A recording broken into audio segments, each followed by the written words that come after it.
Hay una pregunta que nadie quiere hacerse en voz alta, pero que a mí me persigue cada noche desde hace meses.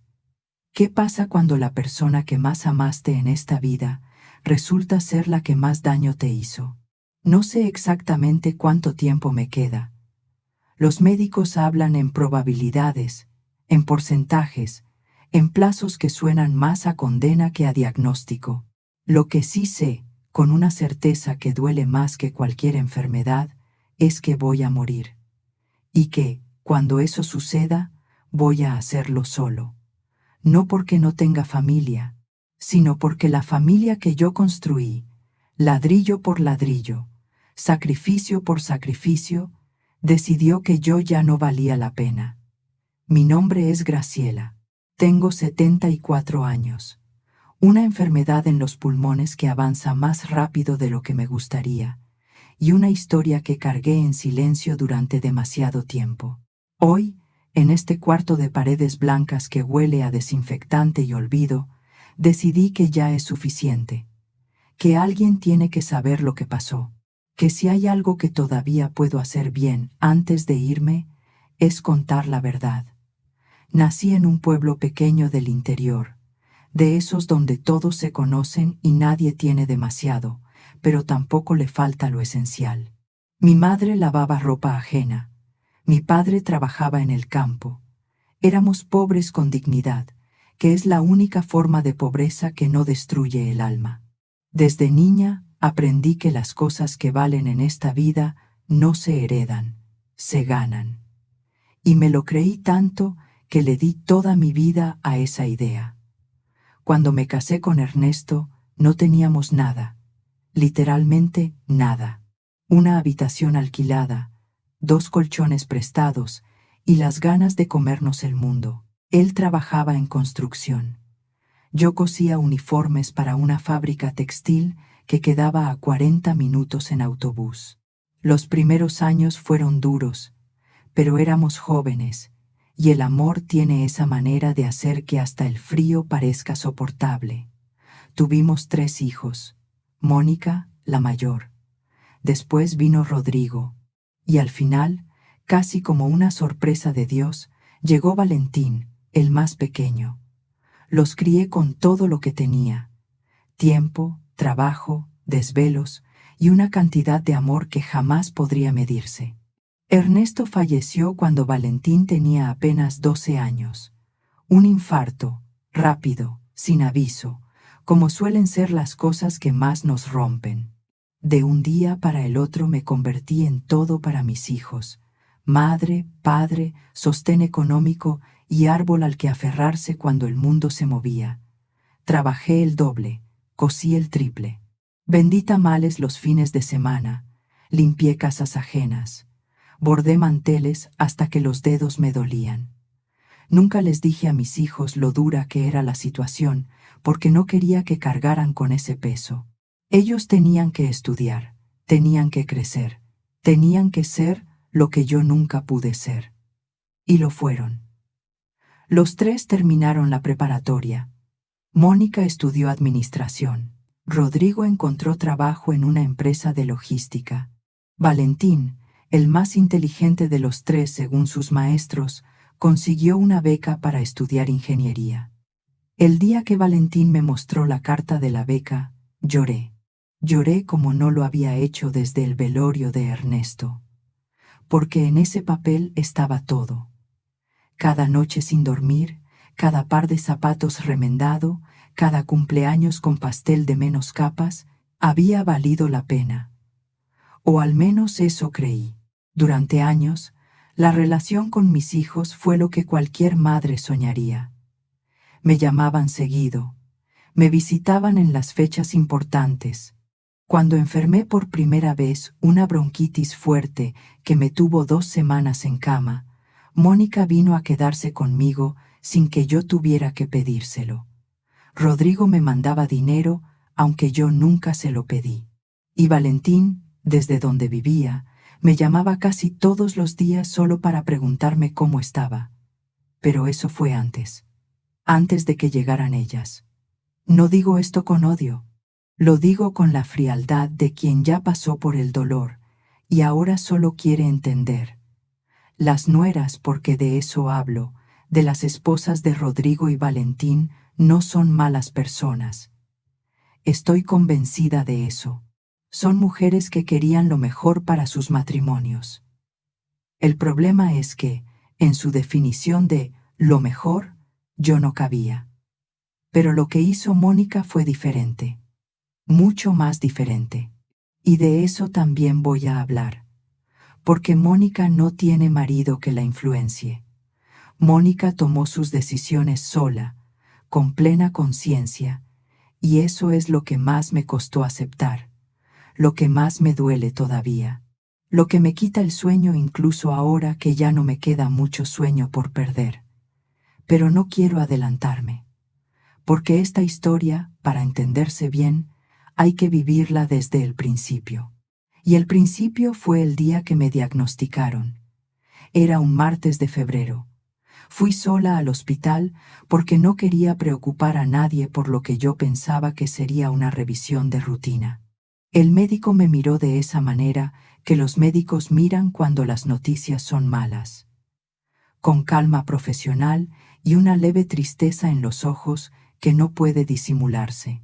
Me dijo que tenía fibrosis pulmonar, que era una enfermedad crónica, progresiva, y que en mi caso ya llevaba un tiempo avanzando sin que yo lo supiera, que con tratamiento podría tener calidad de vida por un tiempo, pero que debía prepararme.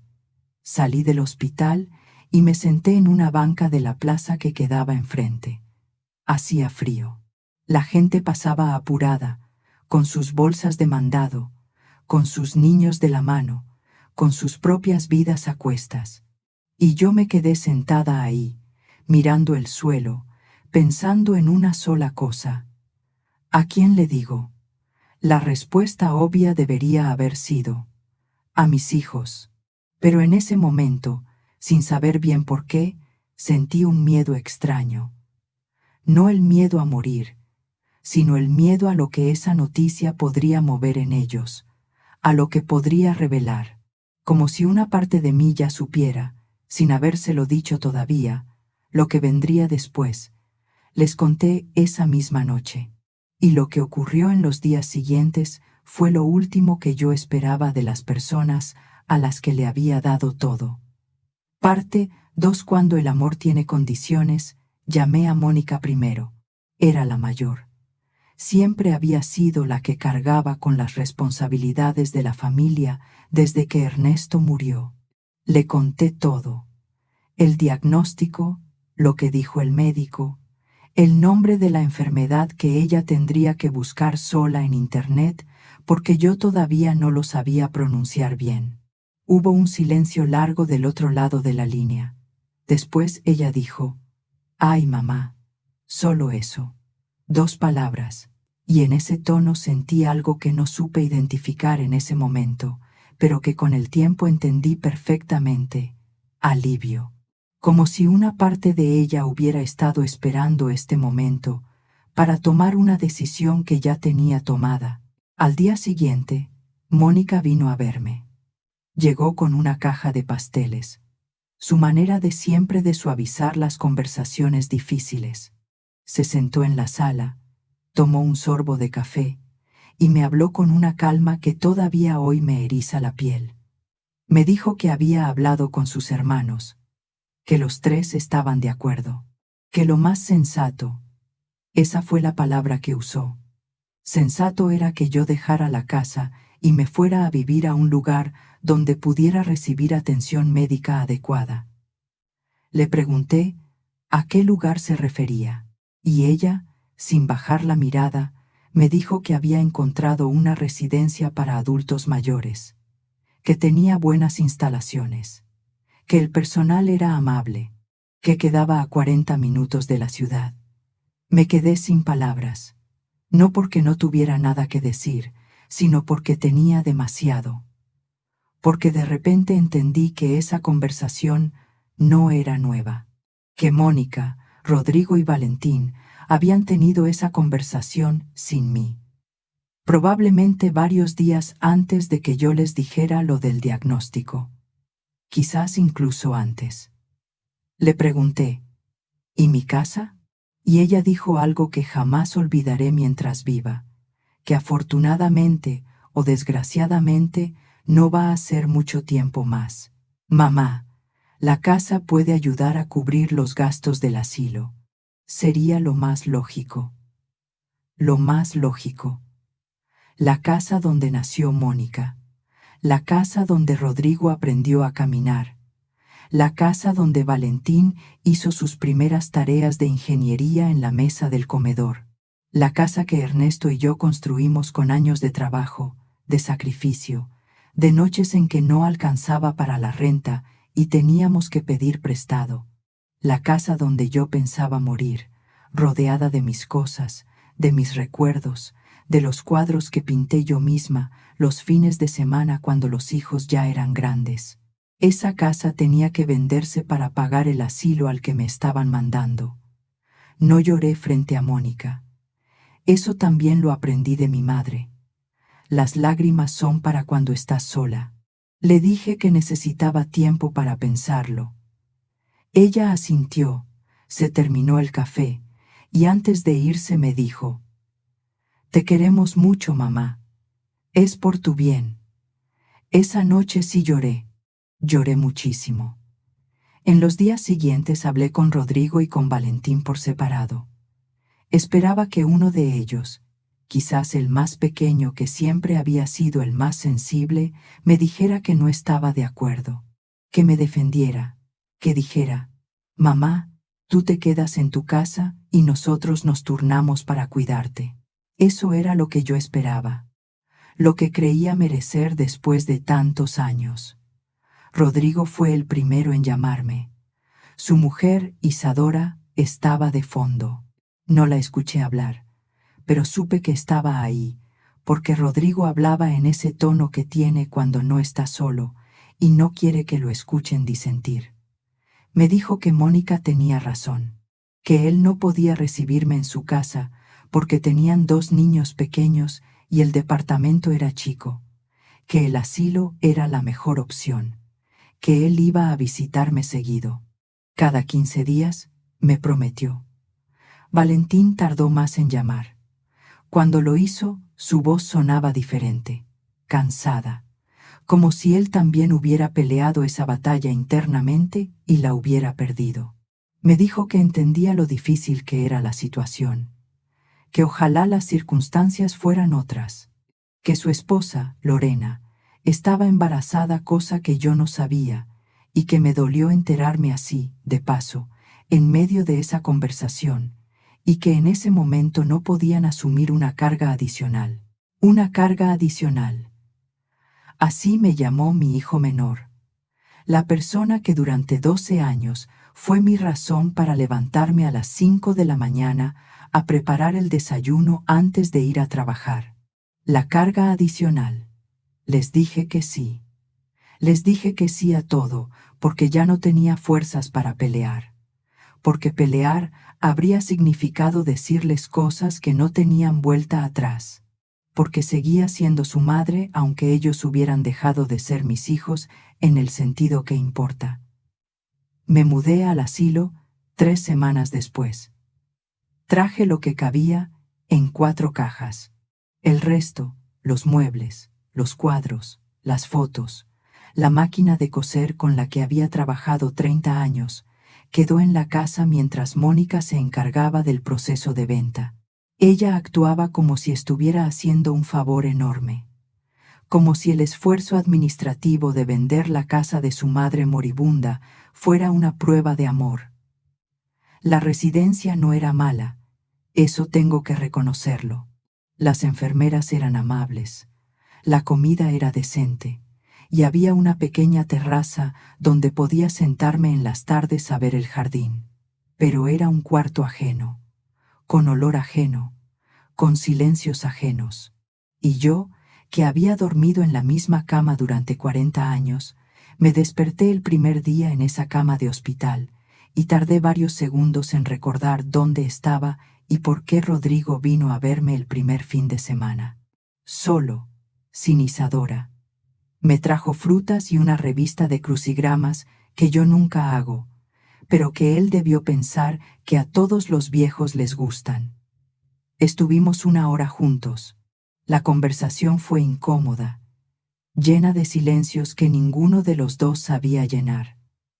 Cuando se fue, me abrazó en la puerta y me dijo que me quería. Lo creí. Sigo creyéndolo. El amor de Rodrigo era real, solo que era un amor que le daba miedo. Valentín no vino ese primer fin de semana, ni el siguiente. Mandó un mensaje diciendo que Lorena estaba teniendo un embarazo complicado y que por el momento no podía salir de la ciudad. Lo entendí, o intenté entenderlo. Mónica no volvió a visitarme después de dejarme en la residencia, ni una vez. Me llamaba por teléfono cada tanto, conversaciones de 10 minutos donde ella hablaba más de sus cosas que de las mías. Y yo la escuchaba, porque era mi hija, y porque aun cuando alguien te rompe el corazón, el amor de madre no entiende de lógica. Los meses pasaron. Mi salud fue deteriorándose exactamente como el médico había dicho que lo haría. Las visitas de Rodrigo, que prometió cada 15 días, se fueron espaciando. Primero cada mes, luego cada 2. Valentín vino una vez, cuando nació su bebé, y me mostró fotos en el teléfono con esa mezcla de orgullo y culpa que tienen los hijos cuando saben que te están fallando pero no saben cómo parar. Yo seguía siendo su madre, seguía mandándoles mensajes en sus cumpleaños, seguía preguntando por los nietos, seguía siendo la última en enterarme de las noticias importantes de sus vidas. Seguía siendo, en todos los sentidos que dolían, la que menos importaba.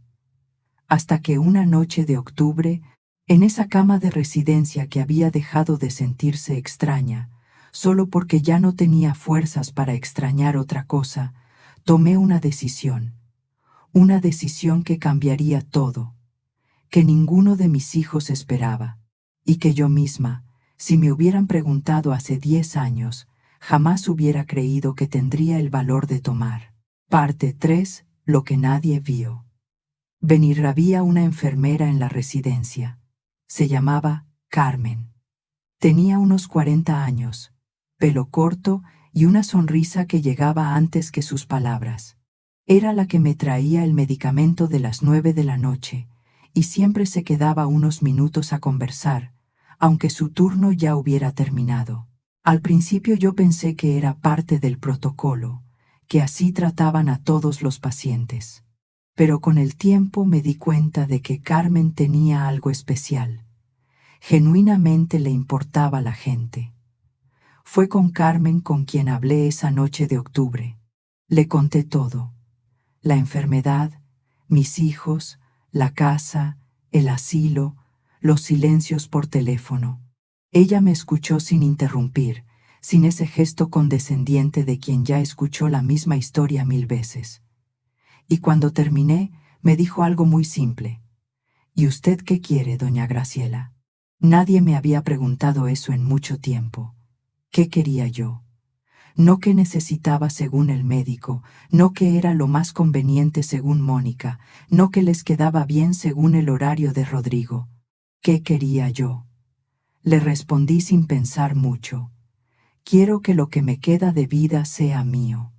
Quiero decidir yo. Carmen asintió despacio y me dijo: entonces empiece por ahí. Lo que hice en los días siguientes fue algo que Mónica nunca imaginaría que yo podría hacer. Llamé a un abogado. No cualquier abogado. Uno que me recomendó el médico de la residencia, un hombre mayor, serio, de esos que hablan poco pero dicen mucho. Se llamaba Don Aurelio. Le expliqué mi situación. Le dije que quería saber cuáles eran mis opciones legales respecto a los bienes que todavía tenía a mi nombre, porque resulta que la venta de la casa no se había completado todavía. Los trámites se habían demorado por cuestiones notariales. La casa seguía siendo mía. Don Aurelio me explicó mis derechos con una paciencia que me hizo recordar a mi padre. Me dijo que yo podía hacer con mi propiedad lo que quisiera, que nadie podía obligarme a vender, que si yo quería modificar el destino de mis bienes, tenía todo el derecho legal de hacerlo, que para eso existían los testamentos y las donaciones en vida. Le pregunté cuánto tiempo tomaría hacer los cambios. Me dijo que dependía de lo que yo quisiera hacer. Le dije que tenía varias ideas, que necesitaba pensar, y que tenía, según los médicos, quizás 6 meses, quizás menos. Don Aurelio no pestañeó. Solo sacó su libreta y me dijo: entonces, empecemos hoy. Pasé varias semanas reflexionando. Era un proceso difícil porque implicaba mirar de frente cosas que duelen. ¿Quién me había amado de verdad? ¿Quién me había amado con condiciones? ¿Y qué clase de mensaje quería dejar con lo poco que todavía tenía en mis manos? Pensé mucho en mis hijos, en el Rodrigo de 12 años que lloraba solo en su cuarto cuando murió su padre y que se dejaba abrazar sin vergüenza, en la Mónica de 15, que me ayudaba a doblar ropa los domingos y me contaba de los muchachos que le gustaban en la escuela, en el Valentín de 8 años, que me dibujó un corazón en papel de cuaderno para el Día de las Madres y que lo pegó en el refrigerador con cinta canela porque no había más. Esos niños existieron. Ese amor existió. No se puede borrar, pero tampoco se puede ignorar lo que vinieron siendo después. Pensé también en las personas que sí habían estado. En Carmen, que pasaba su hora libre hablando conmigo. En doña Esperanza, una compañera de la residencia que había perdido a su marido el año anterior y con quien desayunaba en silencio cómodo todas las mañanas. En el señor Humberto, el jardinero de la residencia, que siempre me saludaba con el sombrero cuando yo salía a la terraza, y que un día me trajo una pequeña planta de lavanda porque me oyó decir que me gustaba el olor. Esas personas, que no tenían ninguna obligación conmigo, habían dado más que mis propios hijos en los últimos meses. Había otra cosa en la que tenía que pensar, algo que nadie sabía todavía, ni siquiera Mónica. Cuando Ernesto murió, había dejado un seguro de vida. No era una fortuna, pero era dinero. El problema era que ese seguro estaba condicionado. Solo podía cobrarse 20 años después de la muerte del titular, a menos que los beneficiarios demostraran una necesidad urgente. Ernesto lo había hecho así a propósito, porque nos conocía bien. Sabía que si nos daban el dinero de golpe, lo gastaríamos en cubrir deudas del momento y nos quedaríamos sin nada para el futuro. Los 20 años se cumplían ese diciembre, y el beneficiario del seguro no eran mis hijos. Era yo. Ernesto me lo dijo antes de morir, en uno de esos momentos en que los hombres que no hablan mucho de repente dicen todo. Graciela, si algo me pasa, el dinero del seguro es tuyo. Guárdalo. No se lo cuentes a nadie hasta que lo necesites. En ese momento yo pensé que exageraba, que claro que se lo contaría a los hijos cuando llegara el momento, que éramos una familia, pero Ernesto era más sabio de lo que yo creía. Y ahora, con todo lo que había pasado, entendía por qué me lo había dicho exactamente así. El seguro era suficiente para pagar el asilo varios años. Era suficiente para que yo no necesitara vender la casa. Era suficiente para cambiar completamente el destino de mis bienes según lo que yo decidiera. Trabajé con don Aurelio semana tras semana. Firmé documentos. Tomé decisiones. Algunas me costaron mucho. Otras, sorprendentemente, se sintieron como alivio. Como cuando por fin dices una verdad que cargaste mucho tiempo. Mis hijos no sabían nada de todo esto. Seguían con sus vidas. Rodrigo cumplió su promesa de venir cada 15 días exactamente una vez más. luego desapareció en el silencio de las buenas intenciones. Valentín me mandó una foto de su hija recién nacida por WhatsApp con un mensaje que decía: «Te presento a Graciela, mamá. Le pusimos tu nombre».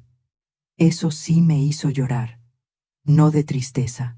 De esa mezcla rara de amor y dolor que no tiene nombre propio. Mónica me llamó en noviembre para decirme que el comprador de la casa había pedido una extensión, que los trámites tomarían un mes más. Yo le dije que estaba bien, que no me apurara, que esas cosas llevan su tiempo. Ella no supo que mientras le decía eso, yo ya había detenido la venta. Don Aurelio me llamó una mañana para decirme que todo estaba listo, que los documentos estaban firmados, que los cambios eran legalmente inapelables, que yo había hecho lo que quería hacer con lo que era mío. Le pregunté cuándo se enterarían mis hijos. Me dijo: «Cuando usted decida o cuando ya no esté». Elegí la segunda opción, no por crueldad, sino porque quería que el tiempo que me quedara fuera en paz, sin peleas, sin explicaciones, sin tener que defender ante ellos lo que era completamente mío. Pero la vida tiene su propio sentido del tiempo, y lo que yo pensaba que sería un secreto para después, se convirtió en algo mucho más urgente cuando Mónica cometió un error que lo cambió todo. Parte 4. Lo que queda cuando todo se acaba. Fue Carmen quien me lo contó, sin saber que me estaba revelando algo enorme. Me dijo que una señora había llamado a la residencia preguntando por mi expediente, que quería saber si yo tenía facultades mentales plenas, que se había presentado como mi hija mayor. Cuando escuché eso, algo se acomodó en mi cabeza, como cuando encuentras la pieza de un rompecabezas que llevabas semanas buscando. Mónica no estaba investigando mi estado de salud por preocupación. Mónica estaba investigando si yo podía ser declarada legalmente incapaz. ¿Por qué querría una hija que su madre fuera declarada incapaz? Para poder tomar decisiones legales en su nombre, incluyendo, por supuesto, decisiones sobre propiedades. Llamé a don Aurelio ese mismo día. Le conté lo que había pasado. Él guardó silencio unos segundos y luego dijo: «Doña Graciela, es una suerte que hayamos terminado todo antes». Luego me explicó que lo que Mónica había intentado hacer era buscar una vía legal para anular cualquier decisión que yo hubiera tomado sobre mis bienes, pero que para eso necesitaba demostrar mi incapacidad, y que como todos los documentos ya estaban firmados y registrados, esa puerta estaba cerrada. Me quedé mucho tiempo mirando la pared después de esa llamada. No sentí rabia, sentí algo peor, tristeza profunda, porque lo que Mónica había intentado no era el plan de alguien que actúa con malicia espontánea. Era el plan de alguien que llevaba tiempo pensando, que había calculado, que había esperado el momento preciso. Mi hija mayor, la que lloró en mis brazos la noche que murió su padre, la que me llamaba cuando tenía pesadillas de adolescente, había pasado semanas maquinando cómo quitarme lo poco que me quedaba. Las semanas siguientes fueron difíciles. Mi salud empeoró más rápido de lo esperado. El médico ajustó los medicamentos. Dormía más. Comía menos. Pero tenía una paz extraña, la paz de quien ya hizo lo que tenía que hacer. Rodrigo vino a verme en diciembre, un martes que no era feriado y que por eso me sorprendió más. Llegó con flores y con esa cara que tienen las personas cuando se arrepienten pero no saben cómo decirlo. Se sentó junto a mi cama y me tomó la mano. Estuvimos mucho tiempo en silencio. Luego él dijo: «Mamá, ¿me perdonas?». No le pregunté de qué, solo le dije que sí, porque era la verdad. Valentín vino unos días después. Trajo a la bebé. Se llamaba Graciela, igual que yo. La puse sobre mi pecho con ese cuidado que se tiene con las cosas frágiles y hermosas, y sentí algo que hacía meses no sentía, la certeza de que había algo en esta vida que valía la pena. Que ese amor, el de la nieta que apenas me conocía pero que me miraba con sus ojos nuevos como si fuera lo más importante del mundo, era real. Era lo que quedaba. Le dije a Valentín, mientras sostenía a su hija, que lo quería, que siempre lo había querido, que entendía que las circunstancias a veces nos hacen tomar decisiones de las que no estamos orgullosos.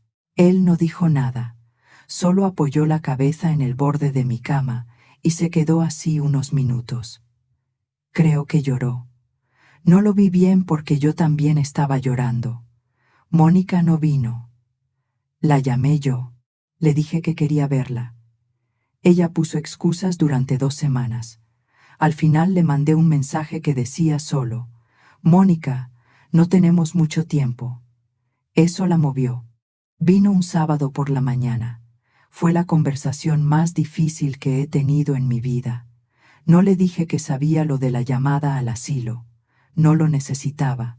Le dije que la amaba, que había sido una madre imperfecta, que seguramente le fallé en cosas que nunca supe que le fallaba, que si ella tenía rencores guardados de años que yo no recordaba, quería escucharlos. Ella estuvo un rato rígida.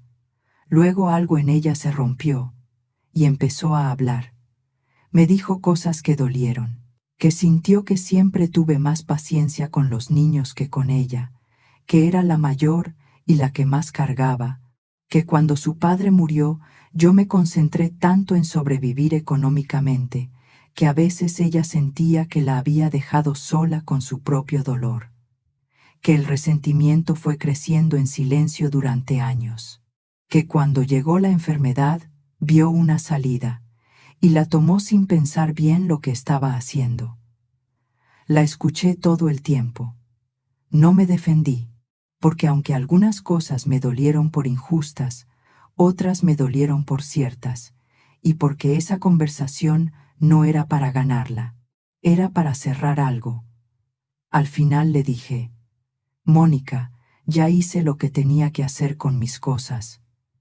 No te voy a decir qué decidí, porque no quiero que esto se convierta en una discusión sobre dinero, pero quiero que sepas que te quiero, que eres mi hija aunque hayamos fallado la una a la otra, y que lo que hagas de aquí en adelante con eso es tuyo». Ella no preguntó qué había decidido. Creo que en ese momento no se atrevió, o quizás entendió que ya no importaba. Voy a contarles lo que decidí. No porque sea un acto de justicia poética, sino porque creo que es importante entender por qué Puento, la casa, no se vendió. La doné. No a mis hijos. La doné a una institución que ayuda a mujeres mayores sin recursos que quedan solas. Mujeres como yo, pero sin el privilegio de haber tenido aunque sea un asilo al que llegar. La escritura quedó hecha a nombre de esa institución, irrevocable, protegida legalmente. El dinero del seguro de Ernesto tampoco fue para mis hijos. La mayor parte lo usé para garantizar mis propios gastos en la residencia sin depender de nadie más. El resto lo dividí en 3 partes. Una para Carmen, que no lo espera y que se lo merece más que nadie. Otra para la pequeña Graciela, la hija de Valentín, en un fideicomiso que solo puede usarse para su educación cuando sea grande. Y la tercera parte la dejé para una beca en la escuela de mi pueblo, para niños que quieran estudiar y no tengan cómo. A Rodrigo le dejé el reloj de su padre, que Ernesto me pidió que le guardara para cuando fuera un hombre de verdad. A Valentín le dejé los cuadros que pinté durante años, porque él siempre fue el que los miraba. A Mónica le dejé una carta, solo una carta. En ella le digo todo lo que no pude decirle en vida, porque el miedo o el orgullo o el tiempo se interpusieron. No hay rabia en esa carta, solo verdad. Y al final, una sola pregunta que espero que se haga durante mucho tiempo. no como castigo, sino como reflexión. ¿Qué hubiera pasado si en lugar de calcular cuánto valía mi casa, hubieran calculado cuánto tiempo les quedaba conmigo? Hoy es un martes. Afuera llueve. Carmen ya pasó con el medicamento y se quedó unos minutos a contarme que su hijo sacó buenas calificaciones. La escuché con todo el gusto del mundo. El señor Humberto puso la lavanda junto a mi ventana para que pueda olerla desde la cama. Tengo 74 años y una enfermedad que avanza. Tengo menos tiempo del que me gustaría y más paz de la que esperaba. Tengo 3 hijos que me fallaron de maneras distintas y a los que sigo amando de maneras distintas también. Tengo una nieta que lleva mi nombre y que un día, cuando sea grande y alguien le cuente esta historia, entenderá por qué. Y tengo esto, la certeza de que los últimos meses de mi vida fueron míos, que nadie me los robó, que decidí con mis propias manos cómo iba a ser el final. He pensado mucho en qué es lo que realmente falla en las familias cuando llega el momento difícil. Y creo que la respuesta no es el dinero, ni el tiempo, ni la distancia. Lo que falla es la memoria. La gente olvida. Olvida lo que costó. Olvida quién estuvo. Olvida que el amor no es solo una emoción. Es una práctica cotidiana que se elige todos los días o se pierde sin darse cuenta. Yo no soy una víctima. Lo entendí tarde, pero lo entendí. Soy una mujer que cometió errores como madre y que también fue mal amada como madre. Ambas cosas son verdad y ambas caben en la misma historia. Si hay algo que quiero que quede de todo esto, si hay algo que vale la pena cargar de este cuarto a donde ustedes estén escuchando esto, es una sola idea. No esperen. No esperen a que alguien esté enfermo para visitarlo. No esperen a que sea demasiado tarde para decir lo que sienten. No esperen a que las circunstancias los obliguen a ser la familia que siempre pudieron haber sido. El tiempo que tenemos juntos no se devuelve. Los martes de lluvia tampoco. Y hay personas en sus vidas que ahora mismo, mientras escuchan esto, llevan semanas esperando que los llamen, que los visiten, que los recuerden. No los hagan esperar más. Yo me llamo Graciela. Tuve 74 años, 3 hijos, una casa que construí con amor, y la suerte de entender, justo a tiempo, que la vida es demasiado corta para vivirla, esperando que otros decidan cuánto valemos. Gracias por haberme escuchado.